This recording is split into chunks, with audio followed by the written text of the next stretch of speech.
Selamat pagi, Assalamualaikum warahmatullahi wabarakatuh. Nah, hari ini kita lanjut kuliah sistem jaringan komputer lanjut ya, mengenai Internet of Things.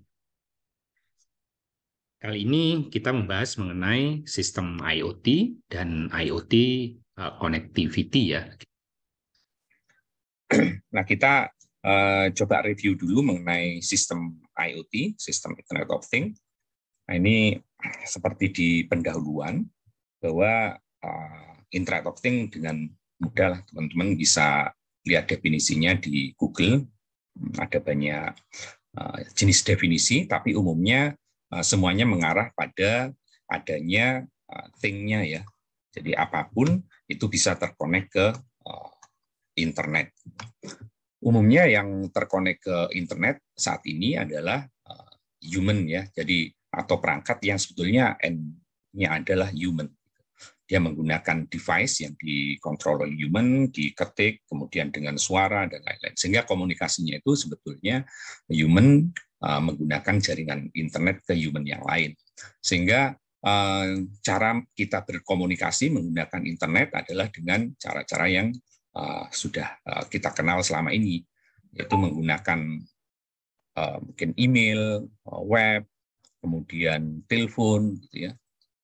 Dan tentunya supaya komunikasi kita bisa nyampe dengan yang lain, nah itu ada sistem di tengahnya ya, dan ada protokol, ada komunikasinya, ada sistem aksesnya. Nah kalau email ya kita mestinya ngomong dengan protokol yang sesuai untuk email. Kalau menggunakan web dengan web, menggunakan voice misalnya voice over internet ya tentunya dengan yang sesuai gitu ya.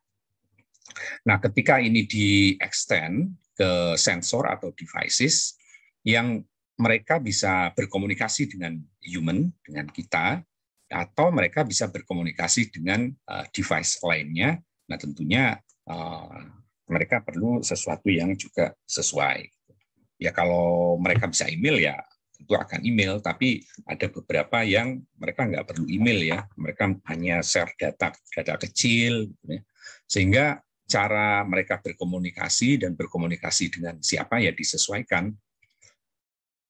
Misalnya komunikasinya secara fisik mereka menggunakan BLE, kemudian menggunakan wireless, Wi-Fi, mungkin menggunakan LoRa, Sigfox, Zigbee, NB-IoT, dan lain-lain. Kemudian protokolnya, kalau kita mungkin menggunakan HTTP gitu ya, tapi mereka bisa menggunakan HTTP atau MQTT, kemudian CoAP atau yang lainnya. Nah, kemudian mereka punya server aplikasi yang mungkin dibangun sesuai dengan kebutuhannya. Nah, Internet of Things tentunya ini lebih mendeskripsikan tentang masalah ini ya, kehadiran dari begitu banyak device yang banyak pervasif, seperti misalnya sensor, ada aktuator, mungkin termasuk mobile pun ya, dengan addressing yang unik, nggak harus selalu IP ya.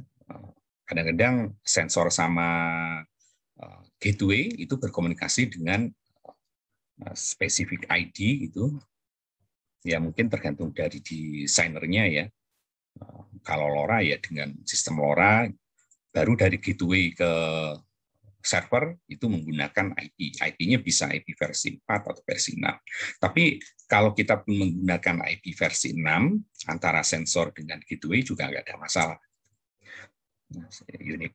Tentunya adalah unik ya antara satu sistem dengan sistem yang dalam satu island. Mereka bisa berinteraksi dan berkooperasi dengan satu sama lain, ya tentunya untuk goal tertentu. Nah ini kita ambil dari itu ya, apa namanya, Internet of Things, definisi dari tahun 2010. Nah beberapa komponen IoT yang biasanya ada dalam sebuah sistem IoT, biasanya ada 5 ya.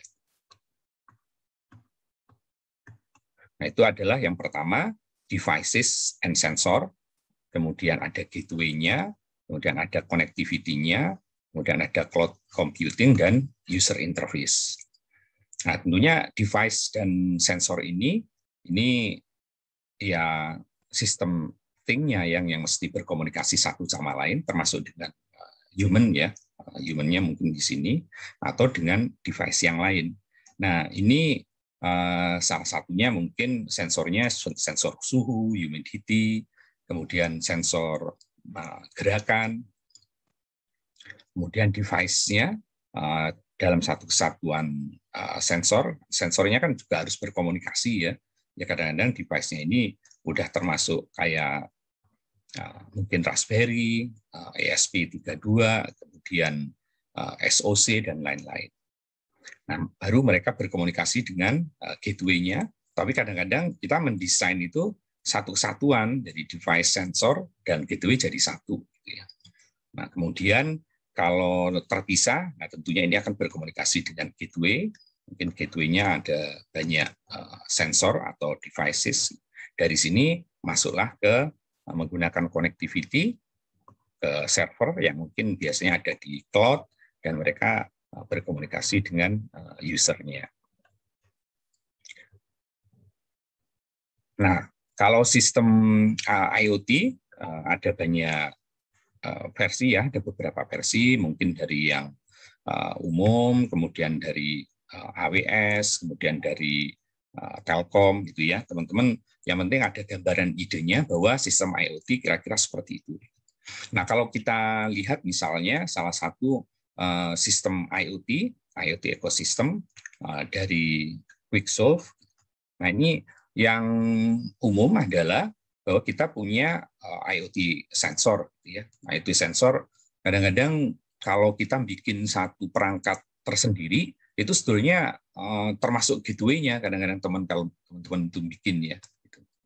Nah, tapi secara umum kita bisa pisahin bahwa meskipun sensornya ini bukan hanya sekedar sensor, tapi ini sebetulnya sensor yang berkomunikasi dengan IoT gateway. Jadi minimal dia punya sensing gitu. Di sini sebetulnya ada IoT sensor dan aktuator ya. IoT sensors dan actuators. Nah, ini misalnya men-sensing heart rate, mungkin masalah listrik, gitu ya, mungkin untuk tanaman, mungkin untuk mobil, kemudian mungkin untuk pabrik, kemudian untuk delivery logistik, gitu, mungkin untuk security, dan mungkin ini untuk pompa, gitu ya. Nah, dari sini cara berkomunikasinya pun banyak pilihannya. Mungkin bisa menggunakan Bluetooth gitu ya, atau juga menggunakan Wi-Fi juga bisa. Kemudian mungkin sistemnya menggunakan LoRa, mungkin Zigbee, mungkin NB-IoT, kemudian UWB, atau bahkan bisa menggunakan GSM system ya, ada 5G. Nah, cuma kelemahannya kalau kita menggunakan katakan 4G, 3G gitu. Ini kan masalah di servicesnya ya, masalah di bagaimana perangkat sensor ini berkomunikasi dengan IoT gateway. Karena IoT devices atau sensor ini mesti bisa banyak ya teman-teman, sehingga kalau digunakan untuk aplikasi tertentu, misalnya meteran listrik, kemudian meteran air, gitu ya, kemudian untuk dipasang di tracking mobil. Nah, kalau servis GSM seperti yang ada sekarang, teman-teman kan harus beli pulsa ya. Nah, itu pulsa itu kan ada masa hidupnya, gitu ya. Ada yang 1 bulan, ada yang 3 bulan, gitu. Dan ada harga minimum harganya ya. Nah, itu kadang-kadang kurang match dengan kebutuhan kita yang mestinya sensor itu komunikasinya murah, gitu ya.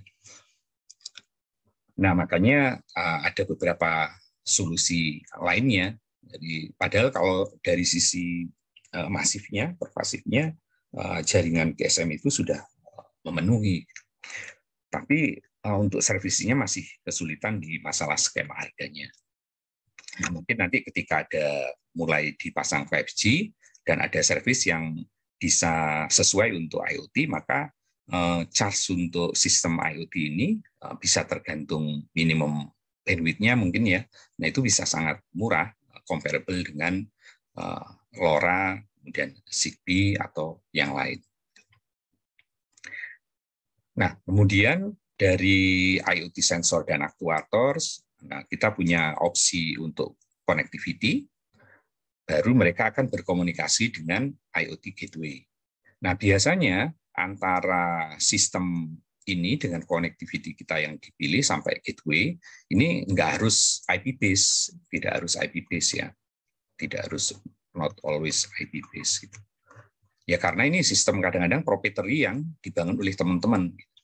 Bisa jadi mengikuti sistemnya LoRa, mungkin sistemnya Sigfox, ada satu lagi di sini mungkin ngikutin Sigfox gitu ya. Kemudian sistemnya Zigbee, mungkin ngikutin protokolnya NB-IoT, ngikutin ininya Bluetooth.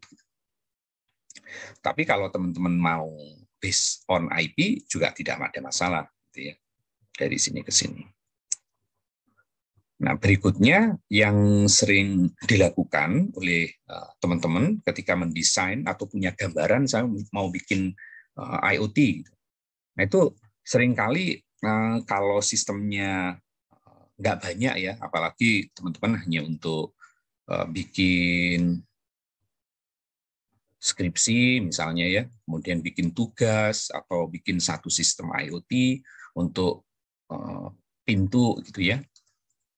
Hanya pintunya doang gitu. Nah, untuk sensor pintu gitu, nggak harus dalam satu rumah semuanya dikoneksikan ke IoT, misalnya dari mulai pintu, kemudian apel, meter listrik, kemudian ada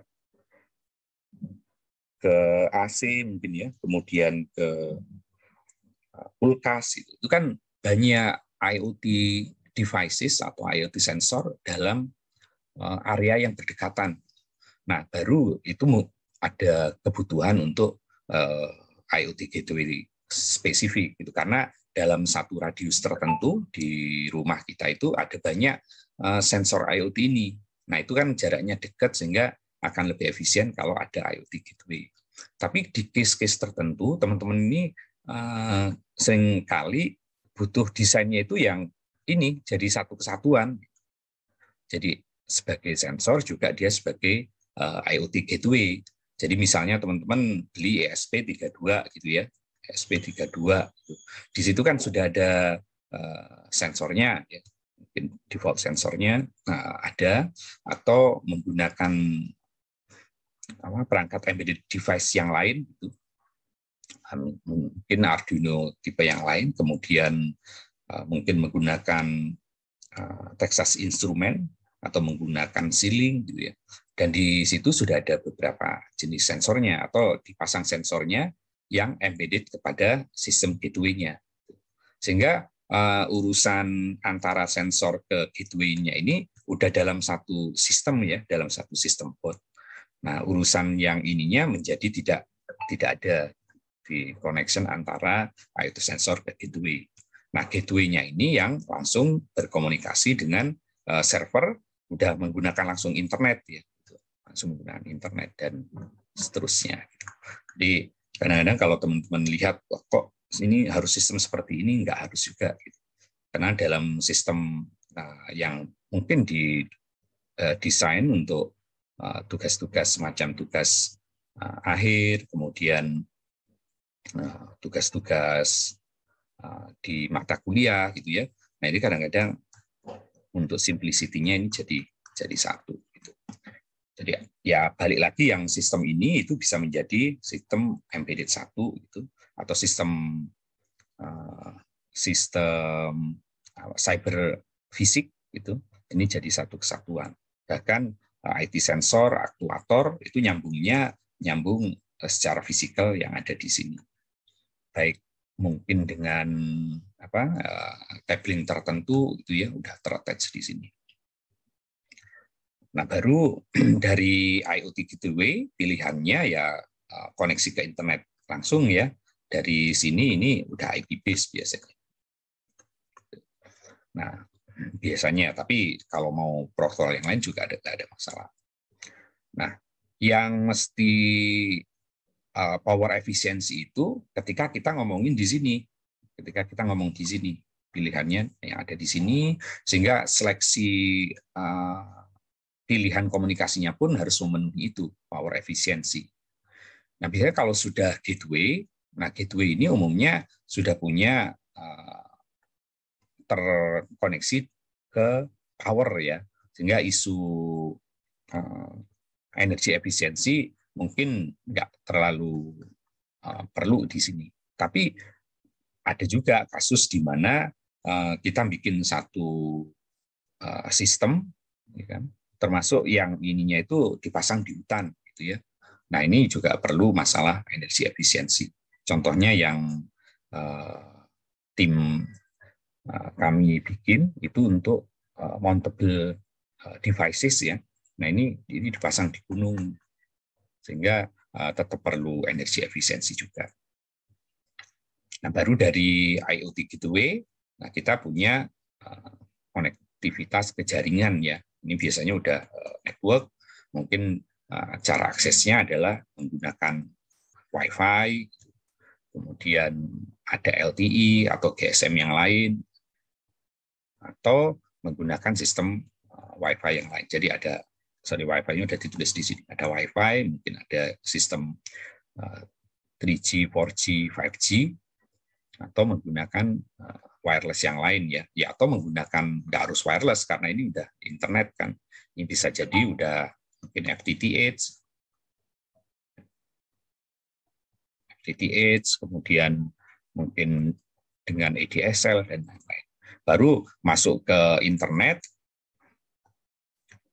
ke server penerima ya, protokolnya mungkin MQTT server, mungkin HTTP server, ya, tergantung dari ininya, HTTP server, bisa jadi dia juga web server, dan lain-lain ya. Nah, setelah itu sistem cerdasnya di sini. Nah, ketika kita bangun sistem cerdasnya di sini, itu artinya ya semua decision diserahkan ke sini. Tapi kita juga bisa juga mendesain sebuah sistem cerdasnya, sebagian kecerdasannya itu di sini yang terintegrasi. Karena itu yang biasa dilakukan di tugas-tugas kita ya. Ini kita ingin bahwa sistem sensor dan aktuatornya plus gateway-nya ini at least punya kecerdasan tertentu. Jadi apa yang kapan akan dikirim, apa yang akan dikirim, kemudian ada jenis pengolahan tertentu, itu biasanya juga bisa ada di sini. Tapi kalau sistem yang didesain oleh seperti misalnya AWS gitu ya, kemudian Quicksolve itu, yang ini benar-benar hanya sensor gitu, sensor atau aktuator, jadi dia nggak punya level kecerdasan tertentu ya gitu. Jadi yang penting pada jam segini dia kirim data, atau pada waktu ini dia akan melakukan apa. Jadi semua keputusannya itu adanya di cloud gitu ya. Nah, itu model yang banyak kalau teman-teman dapatkan ketika ada konsep kayak IoT AWS, kemudian IoT dari Quicksolve dan lain-lain. Sehingga sensor ini ya hanya tugas utamanya adalah ngumpulin data, atau yang aktuator hanya menjalankan itu. Sehingga kecerdasannya itu di-extend mereka ke cloud sini. Meskipun teman-teman nggak ada salahnya juga mendesain sebuah sistem IoT, sebagian kecerdasannya itu ya adanya di IoT sensor sampai di gateway sini gitu ya. Tapi secara umum kalau IT ekosistem, kecerdasannya itu dipindahkan ke sistem yang ada di sini. Kemudian dari sini baru ke user tadi ya, yang ada di komponen ini ya, user interface. Atau untuk yang lain, memang kebutuhannya untuk apa. Jadi mungkin langsung ke user, ada dashboard di situ, sehingga user tahu mungkin kebutuhan penggunaan listriknya seperti apa, mau dimatiin atau enggak seperti apa, itu bangun aplikasinya di sini dan mereka berinteraksi dari sini baru ke sistem sensor aktuator devices. Mungkin dengan desktop gitu ya, dengan aplikasi web biasa atau bikin sendiri, atau ke sistem PLC di manufacturer, atau dengan wearable device lainnya. Nah, ini istilahnya kalau di Quicksoft ini disebut sebagai impact. Atau teman-teman juga bisa melihat IoT ecosystem case lainnya yang ada di AWS Amazon ya. Nah, di sini contohnya adalah device sensor aktuatornya itu menggunakan ESP32. Yang di sini untuk yang di Amazon itu tidak membicarakan secara spesifik terkait protokol seperti yang ada di sini. Karena ini kan lebih di breakdown ya. Jadi ada urusan sensornya, aktuatornya, dan itu bisa terpisah dengan sistem IoT gateway-nya menggunakan Bluetooth, LoRa, Zigbee, NB-IoT, UWR, kemudian ada Sigfox, mungkin dengan Wi-Fi juga. Gitu. Kalau yang di sini ya dianggap urusan itu udah selesai. Yang penting si sensor, aktuator, kemudian berkoneksi ke gateway itu udah selesai. Gitu ya. Nah sehingga masalah apakah ini jadi satu atau terpisah, gitu kan? Nah itu sudah dianggap ini sudah masuk ke ranah gateway-nya. Gitu. Yang penting udah masuk ke internet aja. Jadi masuk ke internet, masuklah ke AWS Cloud. Jadi istilahnya kalau yang di sini ini adalah mulai dari MQTT server atau connectivity server sampai decision kecerdasannya di situ. Nah ini si ESP32 ini juga diperlakukan sebagai pengumpul dan pelakunya saja, kecerdasannya dipindahkan ke cloud gitu ya. Nah, di sini sama dengan itu, biasanya mereka menggunakan protokolnya pilihan. Ada MQTT terutama ya. Sebenarnya kita juga bisa menggunakan HTTP, QoAP atau yang lainnya, tapi di AWS pilihannya adalah IoT MQTT protokol. Ya karena lebih light sehingga lebih sesuai untuk hanya ngurusin ngumpulin data atau melempar data ke sini. Nah, kalau di sini ada AWS IoT Core, kemudian ada IoT Rule ESP32 PAB, kemudian ada info Lambda function. Kemudian sesuai dengan subscriber-nya dipilah-pilah untuk bikin dashboard gitu ya. Kemudian untuk urusan ke sininya, ke IoT device yang lain, itu mulai dari ini ada proses post-nya yang akan dipublish apa, itu mungkin dikaitkan dengan ini, baru ke sistem ini menggunakan MQTT protokol ke device sensor yang terkoneksi ke internet. Tapi bagaimana ini terkoneksi dianggap udah selesai ya. Jadi di sini udah ada internet. Jadi teman-teman kalau melihat buku skripsinya kakak kelas itu ya, kok di IoT yang lain dibahas masalah ini juga sih. Ada LoRa, Rami, gitu ya. Kemudian ada Sigfox, gitu. Kemudian ada 5G network IoT. Nah itu yang ini dianggap urusan ini networknya sudah diselesaikan oleh orang lain. Mereka lebih pada memposisikan diri untuk menjadi tempat grooming dari sekian banyak devices.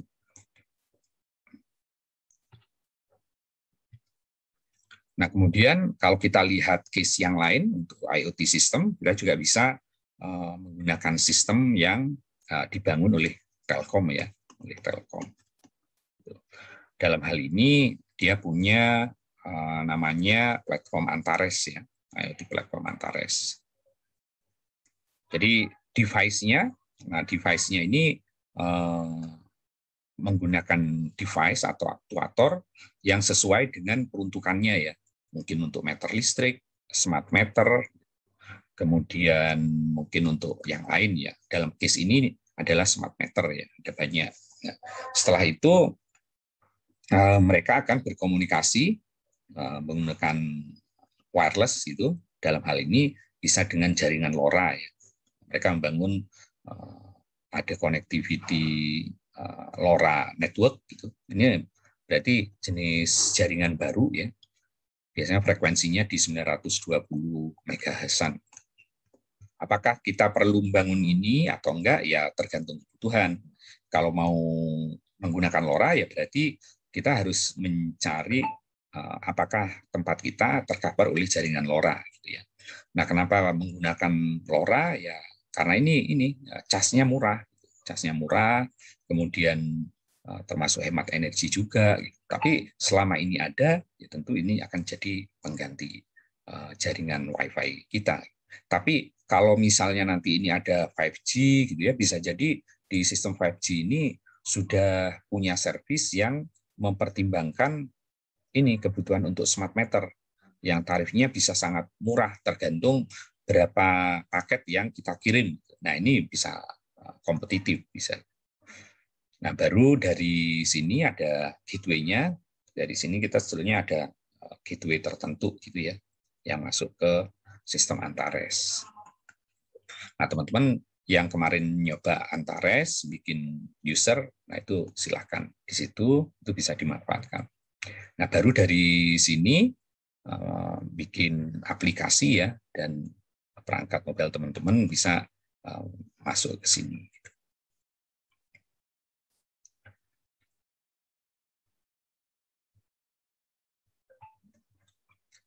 Nah, tentunya ketika membangun IoT di IoT system, maka umumnya sumber energi dari IoT device atau sensornya, atau secara umum ini termasuk aktuator ya, ini umumnya memang tidak tersambung dengan grid, sehingga umumnya ini bisa menggunakan baterai atau solar panel.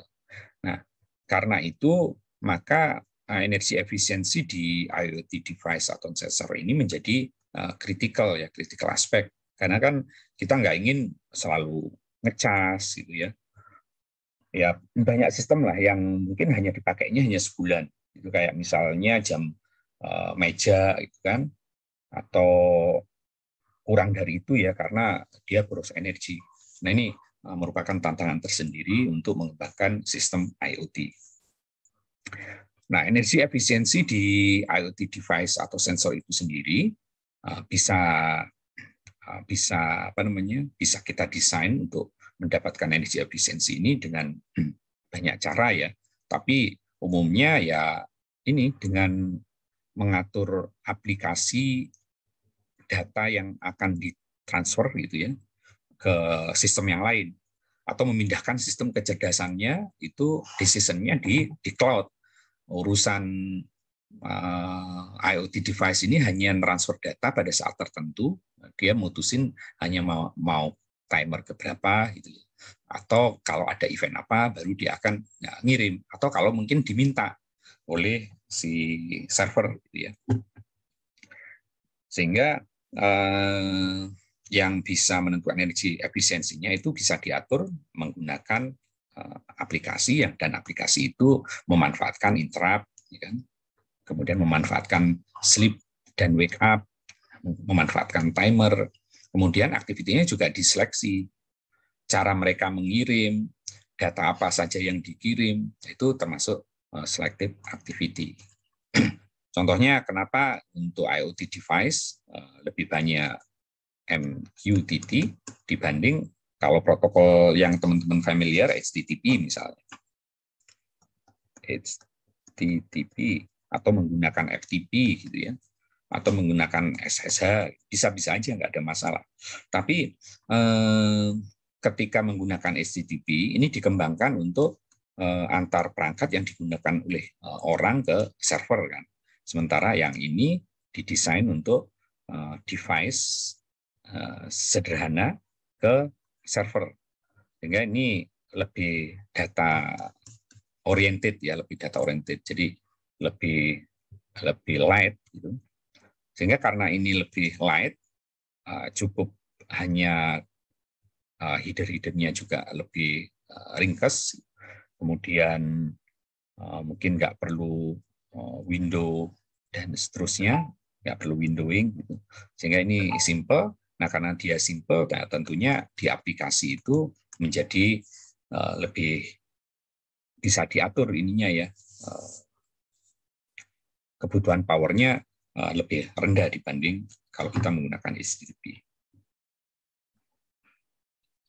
Nah, IoT connectivity itu sendiri sebetulnya ini ya tergantung dari bagian mananya kita akan membahas untuk connectivity-nya. Karena kalau di IoT sendiri kan konsepnya seperti yang disampaikan kemarin kan. Jadi Internet of Things. Jadi lebih ke thing itu masuk ke internetnya. Sejauh ini yang akses internet itu kan meskipun peralatan yang akses internet sebetulnya itu adalah human to human connectivity kan. Nah, kebetulan human-nya menggunakan any devices, tapi sebetulnya itu adalah mewakili human ya, mewakili orang. Jadi device yang connect ke internet, laptop, komputer, kemudian smartphone, tablet atau yang lain, sebetulnya itu mewakili orang yang berkomunikasi dengan orang lainnya menggunakan jaringan internet. Nah, ketika orang berkomunikasi dengan orang lainnya ke internet, nah tentunya semua infrastruktur mesti dibangun, connectivity dibangun, aplikasi dibangun. Ya. Nah, aplikasinya ini umumnya yang kita kenal yaitu adalah aplikasi-aplikasi yang user friendly ya. Jadi kayak misalnya email, kemudian game, web application, kemudian aplikasi-aplikasi lainnya. Nah, tentunya protokol yang digunakan adalah protokol-protokol yang memang didesain untuk aplikasi-aplikasi tersebut yang nanti akan kita hadapi ya. Jadi kalau protokolnya ya teman-teman kan udah belajar di mungkin di jaringan ya, kemudian di DMZ mungkin ya, itu sebetulnya kayak istilah Cisco networking, Huawei networking, nah, yang gitu-gitu. Jadi aplikasinya kalau email ya karena kita user gitu ya, kemudian dia butuh server, nah protokolnya berarti harus yang didesain untuk itu, mulai dari POP3, kemudian SMTP, ya, kemudian IMAP. Kalau web application berarti webnya yang akses HTTP, HTTPS dan lain-lain. Nah, ketika thing ini masuk, nah jumlahnya bisa lebih masif daripada kebutuhan untuk human connectivity. Ya. Nah, human connectivity aja saat ini yang akses internet itu jumlahnya diperkirakan sudah lebih dari 5 miliar seluruh dunia. Bayangkan ketika thing itu masuk. Karena setiap orang, setiap keluarga, dia punya banyak thing ya. Mulai dari kalau di rumah, di Indonesia sendiri rumah kan ada mungkin sekitar 67 sampai 70 juta rumah. Nah, tiap rumah ada sekian banyak lampu. Tiap rumah ada sekian banyak pintu. Tiap rumah ada sekian banyak jendela, ruangan yang harus dimonitor, AC, kemudian mungkin perangkat-perangkat yang lain. Tiap rumah, tiap keluarga, bayangkan punya mungkin kendaraan ya, mulai dari sepeda motor, kemudian punya mobil, kemudian mungkin punya ladang pertanian, tiap ladang pertanian ada sekian banyak pohon, mungkin punya ladang peternakan, sekian ekor ayam, sekian ekor kambing, sekian ekor sapi, mungkin kuda, kemudian ikan, gitu kan. Sehingga many-nya itu bisa jumlahnya berlipat-lipat. Nah, jumlah yang berlipat-lipat ini tentunya memiliki karakteristik tertentu yang harus diadopsi oleh connectivity IoT. Nah, di sini ketika kita membahas thing-nya, jumlahnya yang banyak itu kan mesti melibatkan banyak device dan sensor. Mungkin melibatkan beberapa gateway, mungkin ya, tapi ada juga yang langsung ke server misalnya, device ini, jadi mungkin integrated dengan gateway. Kemudian mungkin melibatkan beberapa server yang ada di cloud, penyedia cloud-nya mungkin ada beberapa, termasuk mungkin ada AWS, kemudian ada yang disiapkan oleh Telkom mungkin ya, atau oleh cellular provider yang lain, atau any cloud computing provider. Dan kita mungkin sebagai usernya yang punya user interface. Semuanya butuh connectivity. Tapi yang paling krusial di connectivity ini, di IoT connectivity adalah ketika kita memikirkan connectivity untuk device dan sensornya. Karena kalau untuk yang cloud computing user ini ya mestinya sudah memanfaatkan existing network ya. Existing network mayoritas by de facto gitu. Ini adalah network yang mestinya mengakomodir protokol IP. Tapi untuk yang device ini protokolnya mungkin bukan IP gitu. Nah, jumlahnya banyak ya, IP terbatas, IP versi 4, mungkin ke IP versi 6. Tapi IP versi 6 overhead-nya lumayan panjang, sehingga di device and sensor ini mungkin masih berkembang. Protokol ininya mungkin nggak harus IP, mungkin proprietary, mungkin connectivity protokolnya yang sudah mulai ada standarnya ya, sudah mulai. Tapi standar seperti di network existing kita yang de facto-nya adalah IP itu belum, masih terus berevolusi, berevolve.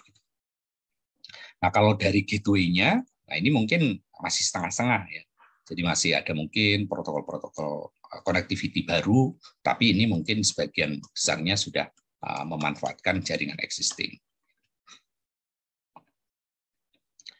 Nah, secara umum, karakteristik IoT devices, sensor tadi, ya karena jumlahnya demikian masif ya, demikian masif. Kemudian mungkin penggunaannya juga mulai dari yang frekuensinya tinggi sampai frekuensinya yang rendah. Jadi kalau teman-teman memonitor pohon gitu ya, atau memonitor device yang dipasang di domba gitu, atau dipasang di seekor ayam, atau dipasang di sebuah pohon gitu kan.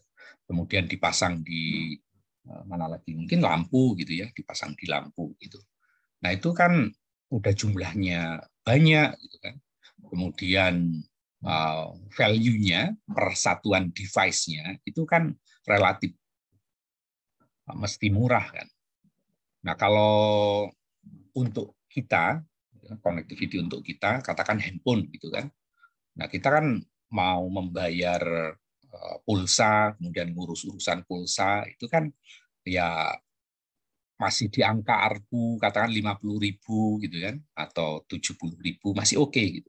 Tapi bayangkan kalau itu mesti dipasang di seekor mungkin domba gitu, mungkin seekor ayam, dipasang di pohon atau di lampu, cas segitu kalikan sekian unit yang kita miliki, itu pasti mahal sekali.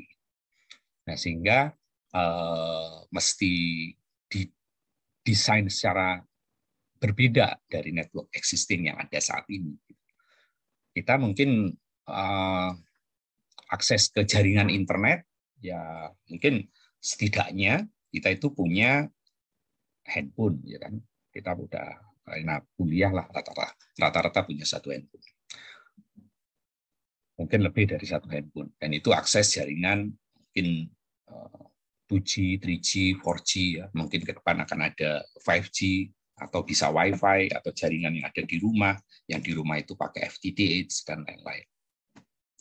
Nah, tapi untuk thing yang di luar yang saya sebutkan tadi, nah itu nggak mencukupi, ya, karena mahal.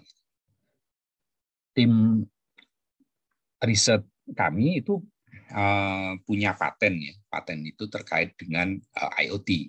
Jadi kayak secure keyless untuk hidupin motor, itu ada 2 paten. Kemudian satu paten lagi terkait dengan peralatan untuk ini tracking gunung, ya, di pegunungan. Nah, itu connectivity-nya kalau kita menggunakan GSM misalnya, ya bayangin motor menggunakan GSM, itu casnya kan ada minimalnya. Umur pulsa kan ada umurnya, ya, ada yang sebulan, ada 3 bulan, ada yang setahun.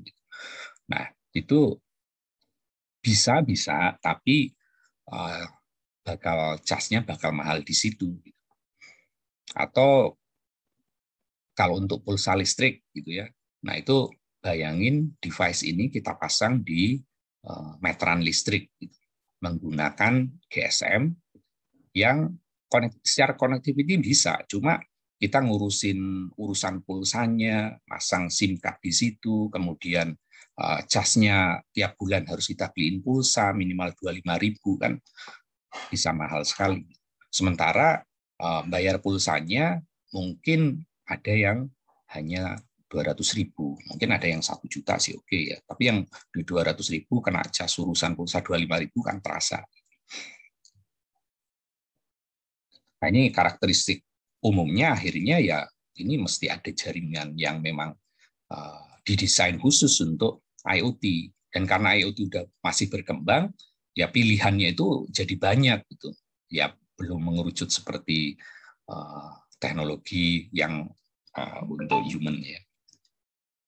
Tapi asumsinya bahwa kalau kita pasang IoT ini, device itu bisa dipasang dimanapun, termasuk di remote. Karena jumlahnya banyak, mungkin distribusi untuk masang kabel power ke situ juga mungkin susah. Sehingga kita perlu karakteristik pertama, yang secara umum adalah long battery life. Tapi apakah semua device IoT butuh long battery life? Belum tentu.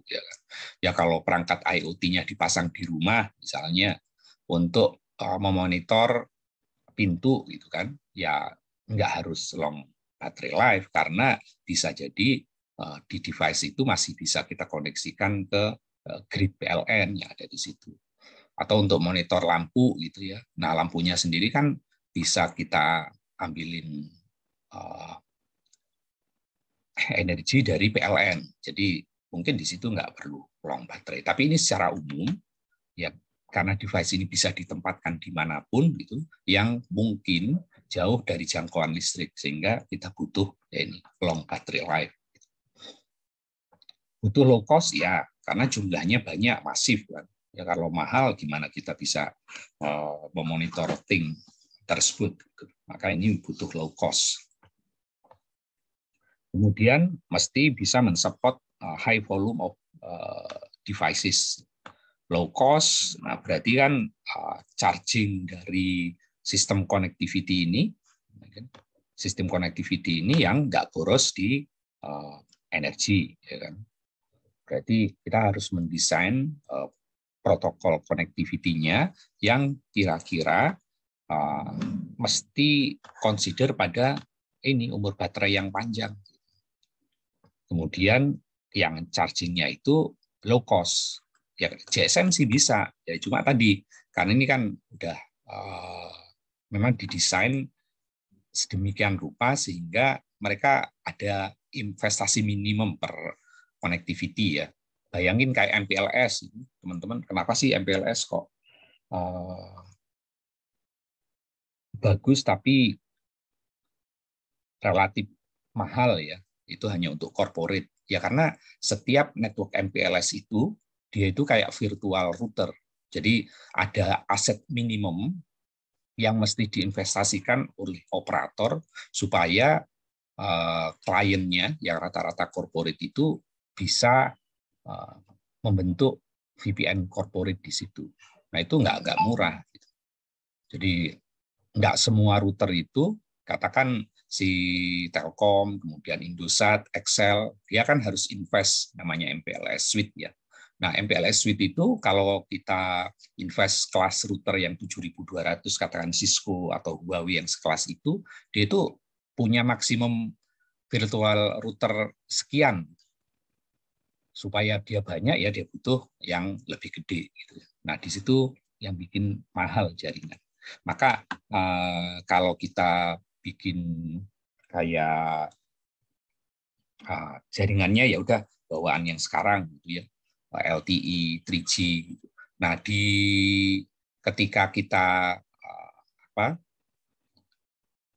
men-set up device baru, itu kan berarti yang harus ada kan numbering-nya. Numbering-nya itu masuk ke billing sistemnya, kemudian connectivity-nya masuk ke sistem mereka, dan semua itu kalau dihitung, itu pasti ada investasinya. Nah, investasi itu tergambarkan dari model bisnis mereka secara komersial, gitu kan.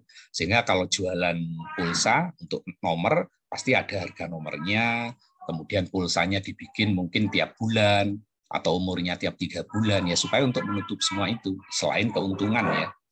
Nah, sehingga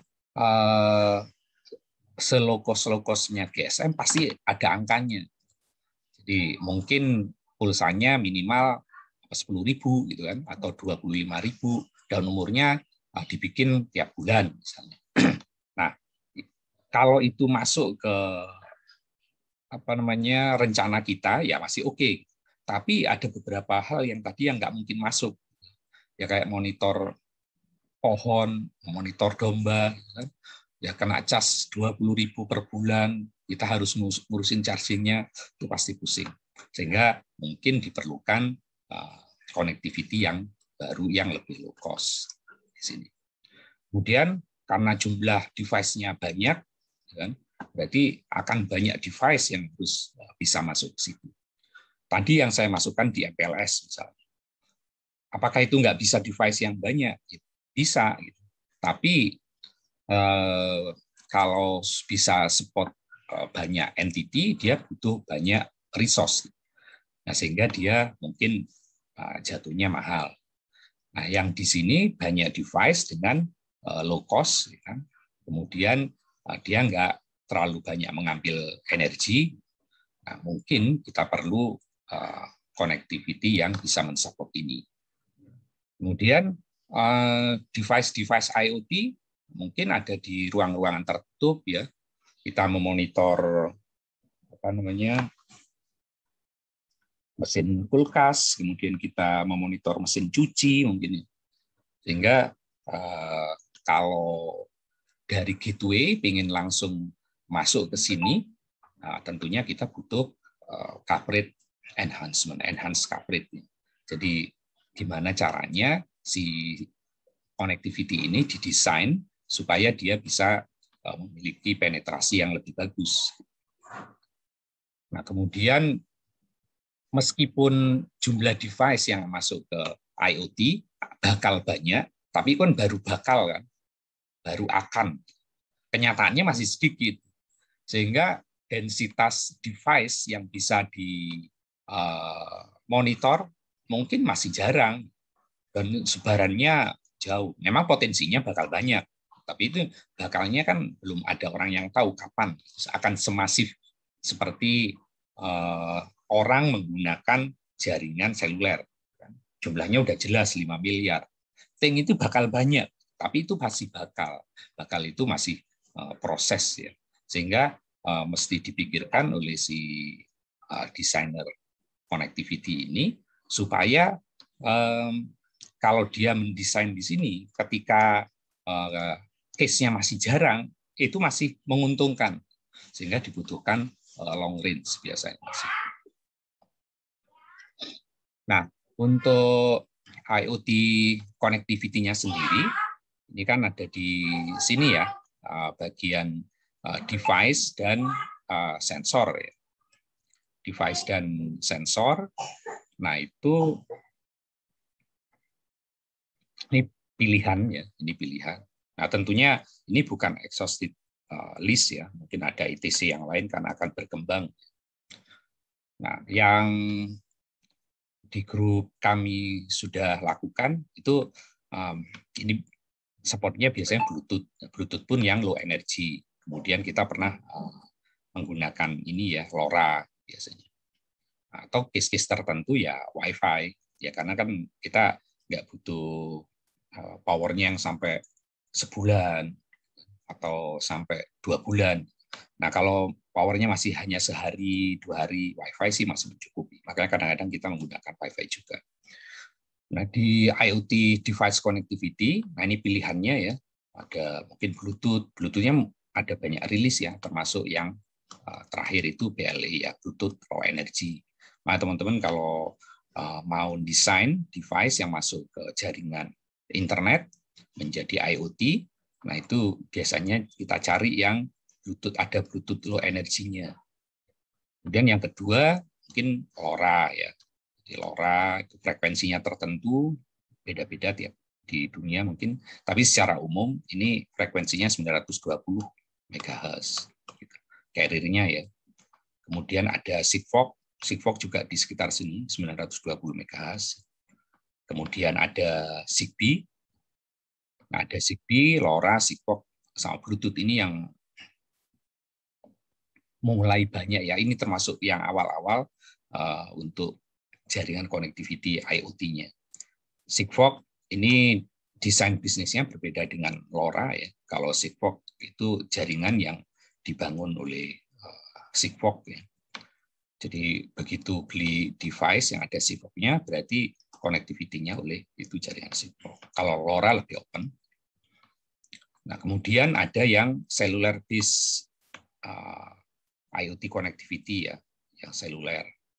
Nah, ada banyak versi, jadi ada Cat 0, Cat 1, Cat 2, LTE. Nah, yang Cat 2 itu adalah NB IoT. Kemudian mungkin 5G, ketika nanti 5G sudah di-deploy, nah ini akan ada mungkin 5G untuk IoT. Nah, yang 5G untuk IoT, dia lebih bisa support untuk mesh ya. Jadi jumlah connectivity-nya bisa banyak tanpa mengurangi performance yang utamanya yang untuk konektivitas human device ke human device yang lain. Kemudian ada UWB dan ada Wi-Fi. Nah, Wi-Fi ini juga teman-teman kalau melihat di handphone teman-teman atau di laptop teman-teman atau yang lain, ini ada ininya ya spesifikasinya mulai dari dia A, B, G, setelah itu N. Nah, yang terakhir ada AC ya. Nah, ini kategorinya mulai dibikin seperti seluler. Seluler kan ada 2G, 3G, 4G, sekarang 5G kan. Nah, yang Wi-Fi ini ada yang Wi-Fi 3, ya, Wi-Fi 3, 4, kemudian 5. Nah, sekarang Wi-Fi 6. Nah, ketika kita ngomongin Wi-Fi 6, sebetulnya secara teknologi dia mirip 5G ya. Sekarang mirip 5G. Wi-Fi 6. Nah, itu ya antara LTE sama 5G. Sehingga dia mungkin mulai lebih cocok untuk case masif IoT tadi. Nah, di sini tugas detailnya apa itu Bluetooth, LoRa, Sigfox, Zigbee, NB-IoT, 5G, WB, dan Wi-Fi yang cocok untuk IoT. Nanti jadi tugas teman-teman untuk bikin summary teknologinya ya, dikumpulkan 2 minggu lagi. Dikumpulkan deadline-nya 2 minggu lagi. Dan untuk mendapatkan gambaran kayak apa sih sebetulnya kita akan butuh connectivity yang nggak ngabisin baterai, sehingga baterainya bisa berumur lebih panjang. Nah, itu kita coba Ya karena kan yang ESP32 kan aplikasinya belum, nah, mungkin teman-teman bisa nyoba-nyoba ya, tapi untuk mempermudah, hanya untuk mendapatkan gambaran, kalau kita pakai Wi-Fi, ngambil baterainya seperti apa. Nah, di handphone teman-teman kan udah pasti ada Wi-Fi-nya ya. Nah, silakan teman-teman tes, kan. Silakan, ini yang pertama untuk summary itu. Yang kedua, teman-teman silakan tes kalau Wi-Fi-nya dinyalakan atau Wi-Fi nggak dinyalakan di masing-masing handphone, nggak harus baterainya habis, gitu kan. Katakan selama 1 jam ya, dibandingin 1 jam tanpa dan dengan Wi-Fi dinyalakan. Nah, itu seberapa cepat dia ngambil energi dari baterai. Nah, kemudian diprediksi. Jadi kalau dengan Wi-Fi, cas 100% ini akan habis dalam berapa jam. Dan kalau tanpa Wi-Fi akan habis berapa jam. Tentunya ini kompleks ya, karena tergantung dari aplikasi yang kita gunakan, kemudian bagaimana kita menggunakan aplikasi tersebut, kemudian aplikasinya apa saja, kemudian apalagi banyak faktor ya. Mungkin teknologi Wi-Fi-nya, kan di handphone teknologi teman-teman kita nggak tahu teknologi Wi-Fi apa yang digunakan, ya kan? Mungkin bisa minimal B kali ya, BG atau N, gitu kan. Kemudian mungkin ada yang AC, kemudian tergantung dari Wi-Fi access point-nya di sana menggunakan apa, kemudian akses point-nya lagi aktif atau enggak, lagi men-search, pasti kompleks gitu. Kalau kita mau nyari komparasi yang certain. Tapi ini kita hanya untuk mendapatkan gambaran aja dalam kondisi umum. Gitu. Ya mungkin ada akses point-nya yang enggak aktif, mungkin Wi-Fi-nya lagi teknologi apa. Nah itu aja dilihat. Nah, kita ingin melihat rata-rata dengan penggunaan yang sama ya aplikasi teman-teman aja. Bahwa kalau Wi-Fi-nya dinyalakan, perkiraannya kalau kapasitas baterai teman-teman dari 100% akan menjadi habis gitu, itu berapa lama? Nah, kalau Wi-Fi-nya nggak dinyalakan akan berapa lama? Nah, sekalian untuk kalau ngetes kayak gini, kalau untuk tujuan mungkin nanti teman-teman kan bikin skripsi ya atau bikin tulisan yang nggak harus nunggu habis kayak gini, karena kan teman-teman punya aktivitas yang lain di handphonenya. Nah, teman-teman cukup 1 jam atau 30 menit dan dilihat trennya. Nah, mungkin nyobanya 3 kali ya. Jadi teman-teman bisa bikin prediksi ini. Jadi 3 kali 1 jam atau 3 kali 30 menit. Nah, sementara kalau connectivity yang lain, ini kan yang butuh connectivity kan antara device sensor ke gateway, atau kadang-kadang yang gateway-nya udah masuk di sini nih, bisa langsung ke server. Kemudian ada gateway ke server atau ke cloud, kemudian dari user ke cloud. User interface-nya bisa ada di sini. Tapi user di sini ya user kita, maksudnya user. Nah, ini connectivity untuk IoT gateway atau server atau user. Nah, ini umumnya menggunakan jaringan yang existing ya. Ini tentunya bukan exhaustive list, mungkin ada yang lain. Nah, kalau dari gateway, nah karena gateway kan bisa jadi di rumah itu kan dia monitor lampu, monitor pintu, monitor peralatan mesin cuci dan lain-lain, dia butuh gateway. Nah, gateway ini cukup 1 lah tiap rumah atau 2 gitu ya. Sehingga concern yang di device connectivity tadi nggak terlalu jadi masalah. Karena kalau kita ngurusin 1 gateway, meter listrik masuk ke di sini, yang di sini agak mahalan nggak apa-apa. Ya. Tapi ya kalau lebih murah lebih bagus. Makanya si gateway ini itu bisa menggunakan existing network, bisa menggunakan Wi-Fi, bisa LTE, ya, bisa 5G atau jaringan terestrial kabel ya, FTTH, ADSL maupun Ethernet network yang lain. Nah, kalau di grup riset kami itu untuk mounting ya untuk rescue yang ada di trek pegunungan. Nah, gateway-nya ini menggunakan jaringan LTE ya, itu masuk ke jaringan seluler supaya masuk ke server. Nah, tapi kalau dari gateway ke device itu ya, pakai LoRa. Gitu. Nah, berikutnya kalau dari servernya sendiri, ya biasanya kan server ada di cloud ya, atau ditaruh di lokasi kita, di lokasi corporate, itu sudah menggunakan jaringan existing corporate. Karena server ini trafficnya bisa lebih tinggi, bisa menghandle banyak gateway, kemudian mungkin bukan hanya kita yang diurusin. Ya. Jadi kayak Telkom, itu, kayak AWS, itu udah ya just as a server. Sehingga connectivity-nya ya existing, kemudian yang bisa bandwidth-nya tinggi, ya, kayak fiber optik, kemudian metro ethernet, mungkin existing network yang lain. Sementara kalau dari user, ya user itu kan bisa menggunakan handphone, ya kan, menggunakan laptop, menggunakan komputer, ya menggunakan jaringan IP yang ada saat ini, yaitu 2G, 3G, 4G, 5G, yang umumnya mulai dari sini. Kalau yang ini mungkin SMS, itu kan kadang-kadang ada kan monitor banjir dari sini, kan, dari gateway masuk ke server, servernya ngasih tahu kita masih SMS, masih 2G masih mungkin. Tapi kalau sudah bikin kayak WA, kan, nah itu butuh at least 3G, 4G atau 5G. Mungkin kita juga bisa akses Wi-Fi, ya kan? Atau mungkin di rumah kita menggunakan FTTH, baru handphone kita atau laptop kita masuk ke modem, ya kan, dengan Wi-Fi, atau menggunakan existing network yang lain. Nah, karena existing yang secara definitif itu antara server dan user ini adalah IP base sudah biasa. Kemudian antara gateway sama ini masih seringnya proprietary ya.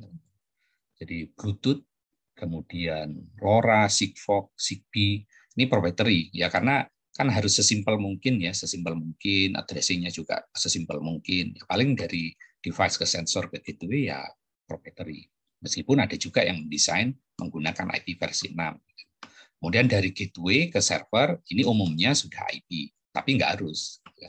Dari gateway ke sini silakan menggunakan apa. Tapi protokolnya untuk connectivity ini IP based, tapi sudah mulai ada standarnya ya. Jadi yang banyak itu MQTT, kemudian CoAP ya, kemudian ada apa lagi HTTP. Teman-teman bisa cari. Nah, kira-kira itu ya untuk connectivity IoT, untuk dapatin gambaran, ya namanya IoT masih berkembang dan jumlahnya bisa banyak, sehingga yang paling banyak teman-teman dengar ya pasti teknologi-teknologi yang terkait dengan connectivity dari IoT device-nya sendiri, baik langsung ke server maupun ke gateway dulu. Ini terus berkembang.